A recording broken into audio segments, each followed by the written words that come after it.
চাকৰি অবিহনে জীৱনটো কেনেকৈ কটাম বুলি হতাশাত ভুগিছে নেকি আপুনি? চাকৰিৰ দৰমহাতকৈ কেনেকৈ কৰিব পাৰিব অধিক উপাৰ্জন? ব্যবসাখিনি দি আমাৰ ফ্যামিলিখন ভালকে চলি থাকে। আমাৰ ল'ৰাটো বাহিৰত পঢ়ে। 20-30,000 টকা আহে। আমাৰ ল'ৰাটো এতিয়া বাহিৰত পঢ়ে। এটা সাধাৰণ ব্যৱসায়ীয়ে জীৱন সলনি কৰিব পাৰে আপোনাৰ।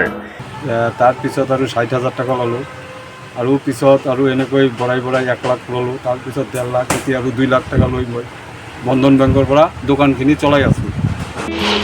জীৱনত সফল হ'বলৈ কি কৰিব আপুনি? বহু নিবনুৱা যুৱক যুৱতীৰ মুখত সফলতাৰ হাঁহি। বন্ধন বেংকে সাৰ্ভিসটিও ভাল দি আছে, সেইকাৰণে লোন লৈ কেনে মই বহুত উপকৃত হৈ আছোঁ। স্বাৱলম্বিতাৰে কেনেকৈ নিজৰ জীৱনৰ বাট মোকলাইছে একাংশ পুৰুষ মহিলাই।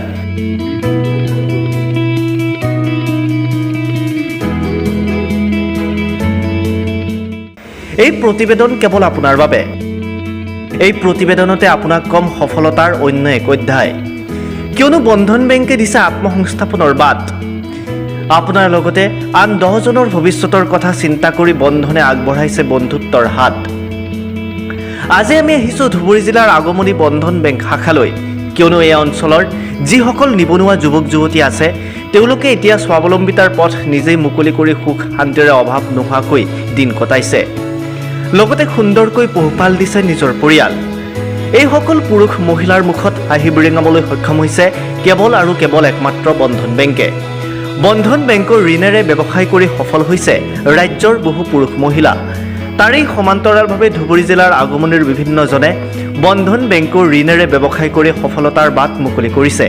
এয়া চাওক, কোনোবাই যদি এখন সৰু হোটেলেৰে ব্যৱসায় আৰম্ভ কৰিছে, আন কোনোবাই আকৌ দৰ্জী কামেৰে কাপোৰ চিলাই কৰি ধনোপাৰ্জন কৰিছে।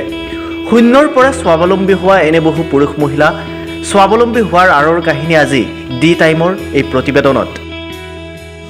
বিভিন্ন জনৰ দৰে আগমনীৰ কেইবাগৰাকীও পুৰুষ মহিলা আগমনী বন্ধন বেংকৰ শাখাৰ পৰা ঋণ লৈ নিজে নিজৰ ভৰিত থিয় দিবলৈ সক্ষম হৈছে।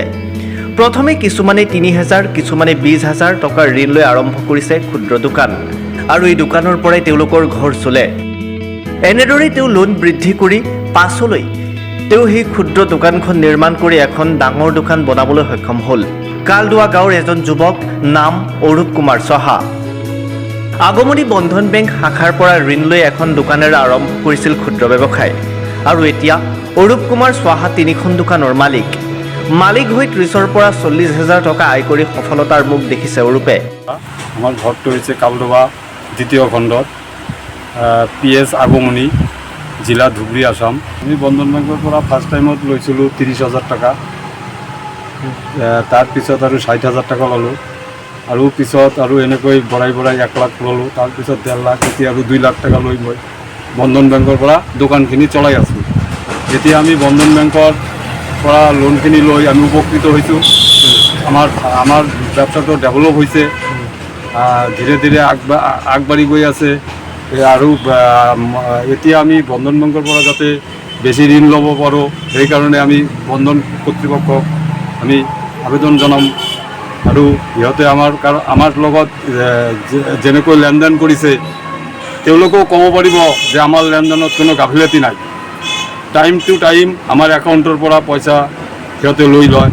আমাৰ একাউণ্টত সবসময় পইচা ৰাখি থওঁ, কাৰণ ঋণটো দিব লাগিব। বন্ধন বেংকৰ ষ্টাফো ক'ব পাৰিব যে আমি গ্ৰাহকটো কেনেকুৱা। আমি গ্ৰাহকটো ভাল কাৰণে আমাক আৰু বেছি দিব খোজে। আমি এতিয়া লোৱা নাই, আমাৰ ব্যৱসায় মানে আৰু মানে মাহিলী ইনকাম কিমান হয়? মাহিলী ইনকাম হয়, মোটামুটি হয়, ভালে হয়। তথাপি মানে এটা এতিয়াতো অলপ মানে বেছি পোৱা নাযায়, মানে কৰি থাকোঁ, আমাৰ ফেমিলিখন চলি থাকে। ব্যৱসায়খিনি দি আমাৰ ফেমিলিখন ভালকে চলি থাকে। আমাৰ ল'ৰাটো বাহিৰত পঢ়ে। 20-30,000 টকা আহে। আমাৰ ল'ৰাটো এতিয়া বাহিৰত পঢ়ে, তাৰ কাৰণেও খৰচ আছে। আৰু আমি আৰু বেংকৰ লগত লেনদেন কৰিছোঁ, কিন্তু বন্ধন বেংকে আমাৰ খুব ভাল দিয়ে, ছাৰ্ভিচ দিয়ে। এতিয়া ইয়াতে ব্ৰাঞ্চ আছে, আৰু বন্ধন বেংকৰ এটা বড় হেড বেংকো আছে। আপুনি দুজনে থাকে ইয়াত? হ্যাঁ, আমি দুজনে থাকোঁ। আমাৰ দোকান আছে, 3খন দোকান আছে আমাৰ। আগফালে আছে আৰু 2টা। প্ৰথমতে এটা আছিলে দোকান? প্ৰথমে এটা আছিল, এতিয়া আৰু 3টা বনাইছোঁ। আমি বন্ধন বেংকৰ বিশেষকৈ কি ক'ব বন্ধন বেংকৰ মেনেজাৰসকল? বন্ধন বেংকৰ মেনেজাৰ খুব ভাল, সিহঁতৰ মানে ব্যৱহাৰটো ভাল, গৈ অফিচত গৈ মানে কথা পাতিলে মনত শান্তি লাগে, সেইকাৰণে আমি বন্ধন বেংকৰ লগতে বেছিভাগ লেনদেন কৰি থাকোঁ। আমি চেকৰ কাৰণে কৰিছোঁ, চেক আমাক দিয়ে, কিন্তু 10খন 15খন 20খন পাতা দিয়ে। এইবেলি আমাৰ এটা চেক বই আহিছে অৰূপ কুমাৰ চাহাৰ নামত, 10খন পাতা আহিছে। আমি বন্ধন বেংকৰ লগত কৰি আমি স্বাৱলম্বী হৈছোঁ। আমি আমাৰ ওচৰে পাঁজৰে যিবিলাক দোকান খামাৰ আছে আমি সকলোকে কৈ কওঁ যে আপুনি এটা বন্ধন বেংকৰ লগত এটা একাউণ্ট খোলক, একাউণ্ট খুলি তাৰ লগত এটা কৰক, মানে লেনদেন কৰক, ষ্টাফো ভাল আছে আমাৰ। মুঠতে কি বন্ধন বেংকৰ ভাল, ঋণ লৈ কাম কৰিব লাগিব, ঋণ লৈ পইচাখিনি ঘৰত ৰাখিলেতো নহ'ব, আমাৰ পইচাখিনি উভতি দিতে দিগদাৰী হ'ব। সেইকাৰণে আমিতো বন্ধন বেংকৰ কাৰণে আমি গৌৰৱ কৰি থাকোঁ। আমাৰ বন্ধন বেংকৰ এই জয়দেৱ দা আছে, জয়দেৱ দাক আমি সব সময় কৈ থাকোঁ যে জয়দেৱ দা বন্ধন বেংকৰ মতো বেংক নাই, কাৰণ বন্ধন বেংকত ছাৰ্ভিচ ভাল। আপুনি যেতিয়া যাব বন্ধন বেংকত ষ্টাফবিলাক মানে খুব ভাল। তেনেকৈয়ে দীপালী ৰায় নামৰ এগৰাকী মহিলাই আগমনী বন্ধন বেংক শাখাৰ পৰা 3000 টকা ঋণ লৈ সৰু এখন হোটেল দি এমাহত দীপালী ৰায়ৰ আয়ৰ সংখ্যা প্ৰায় 15,000ৰ পৰা 20,000 টকা। দুখীয়া দীপালী ৰায়ে আজিৰ দিনত এক প্ৰকাৰ সফল হৈছে। আন এইগৰাকী যুৱকে আগমনী বন্ধন বেংকৰ শাখাৰ পৰা প্ৰথমতে 10,000 টকা ঋণ লৈ ক্ষুদ্ৰ টেইলৰৰ দোকান দি আজিৰ দিনত মাহেকত মোটা অংকৰ ধন উপাৰ্জন কৰিবলৈ সক্ষম হৈছে। দেখিছে সফলতাৰ এনাজৰী। এইসকল পুৰুষ মহিলা এতিয়া আন 10জনৰ বাবে আশা, কাৰোবাৰ বাবে প্ৰেৰণা, আন কাৰোবাৰ বাবে আদৰ্শ। সঁচাকৈ বন্ধনৰ এই আদৰণীয় পদক্ষেপক এতিয়া সকলোৱে একেমুখে শলাগ লৈছে। সেয়েহে আপুনিও যদিহে কিবা এটা ব্যৱসায় আৰম্ভ কৰিম বুলি ভাবিছে তেন্তে আজিই যোগাযোগ কৰক আপোনাৰ অঞ্চলৰ নিকটৱৰ্তী বন্ধন বেংক শাখাৰ সৈতে। কালুৱা দোকান বন্ধন মই প্ৰথমত 10,000 টকা লৈছিলোঁ আৰু পিছত 30,000 ল'লোঁ আৰু তাৰপিছত 60,000 মান লৈছিলোঁ।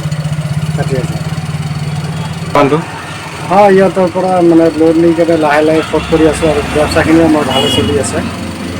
আৰু মই যেনেকৈ কাম কৰি আছোঁ আৰু বন্ধন বেংকে ছাৰ্ভিচটোও ভাল দি আছে, সেইকাৰণতে লোন লৈ কেনে মই বহুত উপকৃত হৈ আছোঁ। এতিয়াত মই 60,000 লৈছোঁ আৰু মানে এইটো শোধ কৰিলে মই 1 লাখ মান ল'ব বিচাৰিছোঁ। আৰু এটা মোৰ সৰু ভাই আছে, তাৰ কাৰণে কিবা এটা ব্যৱস্থা কৰিব লাগিব, দোকানটো অলপ ডাঙৰ কৰিব লাগে। নিশ্চয় লাভ হৈছে, মই বহুত দিনৰ পৰা লৈ আছোঁ। বন্ধন বেংকৰ মেনেজাৰ কি ক'ম, সিহঁতে মানে ভাল লাগে,